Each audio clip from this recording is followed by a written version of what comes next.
The lighthouse keeper's shadow. Old Silas, the lighthouse keeper of Iceland, had seen more sunsets than most men could imagine.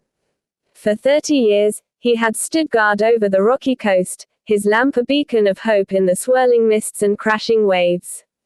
He knew every crevice of the rocks, every whisper of the wind, every song of the sea.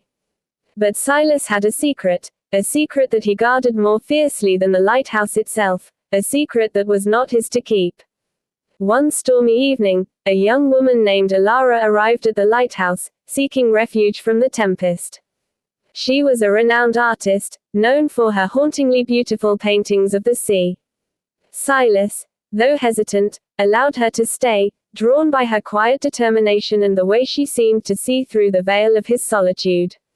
She set up her easel in the lantern room, capturing the storm's fury on her canvas, her brush strokes as wild as the waves below. As days turned into weeks, Alara and Silas grew closer. She shared stories of her travels, and he, in turn, revealed fragments of his past, though never the whole truth. He spoke of the sea with a reverence that bordered on fear, and Alara noticed how he avoided certain topics, his eyes darting to the horizon as if expecting something, or someone, to emerge from the depths. One moonless night, as the wind howled like a banshee, Alara found Silas in the lantern room, staring at an old, weathered chest tucked in the corner. His hands trembled as he traced the carvings on its lid, a skull surrounded by swirling waves. "It's time you knew," he whispered, his voice barely audible over the storm. He opened the chest, revealing a tattered pirate flag, a rusted cutlass, and a small, intricately carved box. Silas confessed his past as a notorious pirate, a man who had once terrorized the seas. But his story took a darker turn. He spoke of a cursed treasure he had stolen from a shipwreck, a treasure that had brought him nothing but misery. The crew had turned on one another, driven mad by greed and paranoia, until only Silas remained. He had buried the treasure on a remote island, hoping to escape its curse, but the sea had other plans.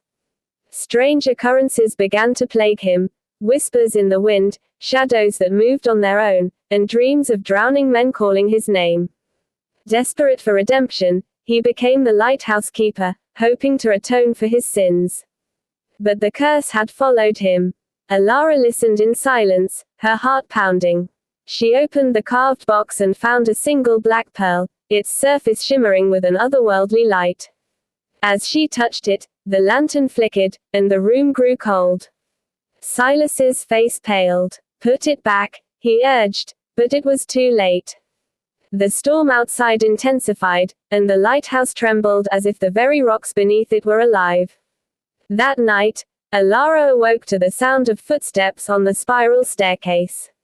She crept out of her room and saw Silas standing at the edge of the cliff, his back to her.